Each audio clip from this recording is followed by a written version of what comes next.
His story ain't pretty. In fact, his story is pretty disturbing.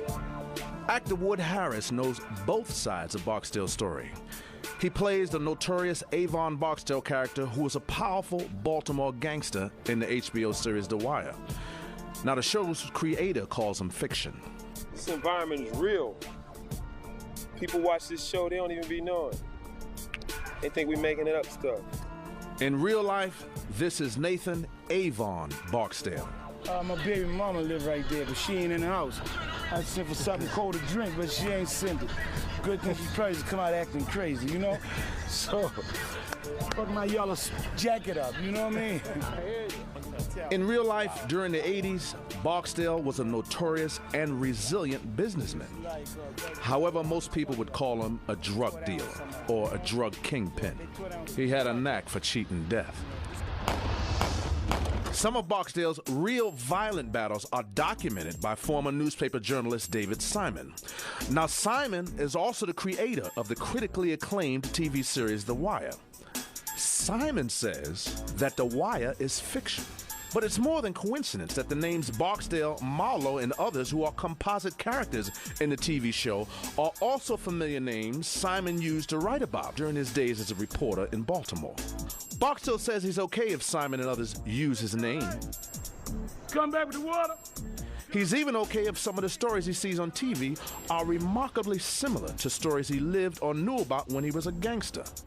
He talked to the show's producers about what life was like during his reign.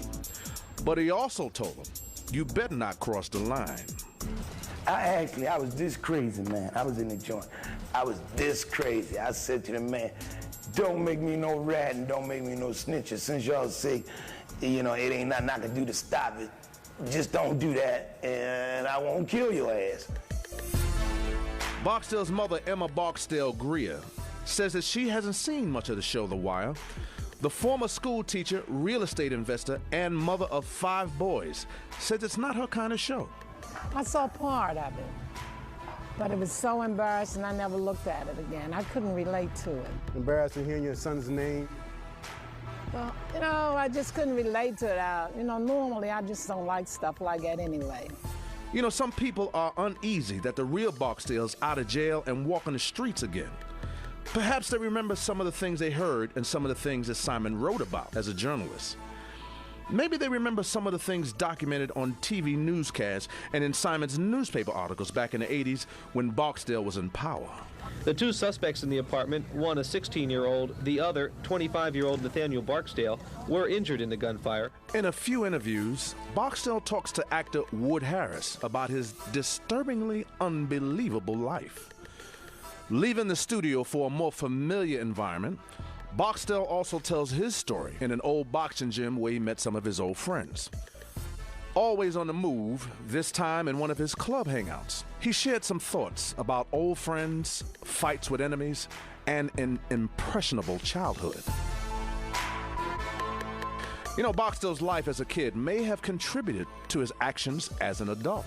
Those are the years when lives are shaped, and in many cases, lives are lost. Some of the events was, first was the riots of '68. That had a lot to do with the way my mentality was shaped, the way I viewed the world, the way I viewed the police. It wasn't no officer friendly in my neighborhood. Elaborate on that. That's one of the main questions too. Like elaborate on that. Like, well, the riots. What was it like? Because people might not be able to fathom it. You know, people might not be able to picture it. Well, I got my first case during the riots of '68.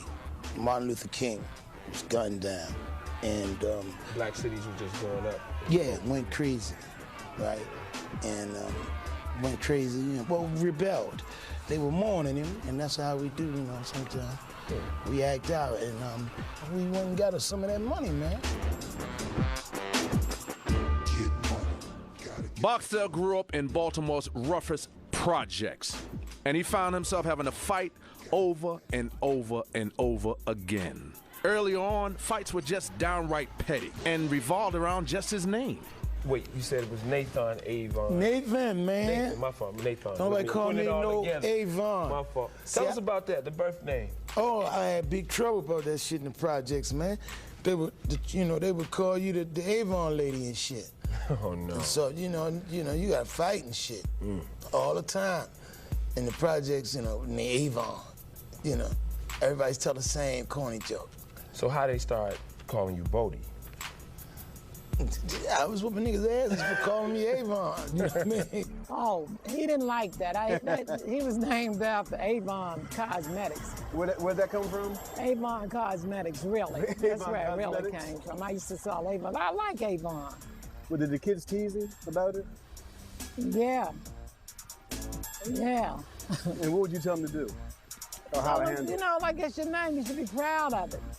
As Barksdale perfected his fighting skills, friends and enemies eventually discovered that saying his name Avon was just not a good idea.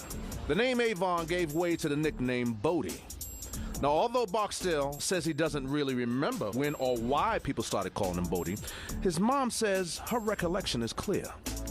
The name Bodie came from television. It was like the Bowie knife. Remember, it was an old show called Bowie, but instead of saying Bowie, I called him Bodie, and it fit him so well. Barksdale didn't really care as long as they didn't call him Avon. The name Bodie just kind of stuck and would later become his nickname in the hood and a familiar name to cops. Barksdale grew up in Baltimore, not the Baltimore associated with the famed Inner Harbor. Visitors to Charm City are impressed with all it has to offer.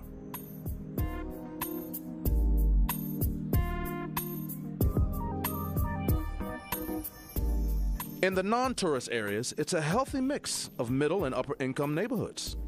Sometimes those neighborhoods are only a few blocks from areas in which Barksdale was more familiar. Those pretty neighborhoods were quite a contrast to Barksdale's world. The projects were Barksdale's playground and eventually his place of business. Now, in the hood, he learned some special skills, like how to survive on the street, how to understand the rules of conduct. However, his school teacher mom wanted a better life for her children, and she describes how she tried to expose young Barksdale to things outside of the projects. In school, that exposure landed Barksdale in some hot water. We used to go to the museum and places like that, and they always had all these nude pictures. He drew a nude picture, and the teacher called me in. He had this nude woman. He was 5 years old, and she thought that was the worst thing. And I was trying to explain to her that's art, and it is. And when you go to the museum, mostly those nudists, you remember the old Greek nudists? They're nude. And I guess he must have liked it. Like many parents, Barksdale's mom used to talk to Bodie about a lot of things. It was good. It was all right. We used to have a lot of, we had a lot of fun. Come home, cook dinner, everybody sit around the table and talk about the events of the day, what they learned, what happened here and there. It was pretty good. We went out a lot. When he was 13 years old, I had just finished up community college and started at another school, University of Baltimore.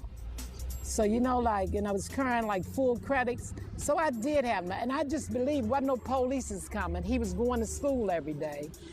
He was getting good grades. You understand what I'm saying? So there was no reason to be alarmed. I got alarmed when the police broke the door down. The young Barksdale's hood slowly started to overpower his mother's efforts to keep him on the straight and narrow. Now, she says she was just caught up with trying to maintain multiple jobs to make ends meet, divorce, and a dependency on her older sons in the family to care for young Barksdale while she worked. Keeping him out of trouble was quite a challenge. He began scheming to perfect his pickpocket hustle. I beat a Vic for a while, and I had got away, got to the projects, and usually when you got to the projects, they would stop chasing you. Got to the projects, but it was this one cop, he was known in the projects, and he chased me and caught me. Yeah. He turned out to be a terrible motherfucker. Years later, he had killed a bunch of people and shit. They were scared of him. Dangerous pull. I lucked out. He didn't kill me. But Barksdale had bigger plans than being the king of pickpockets. He wanted to make more money. he became a paper boy too.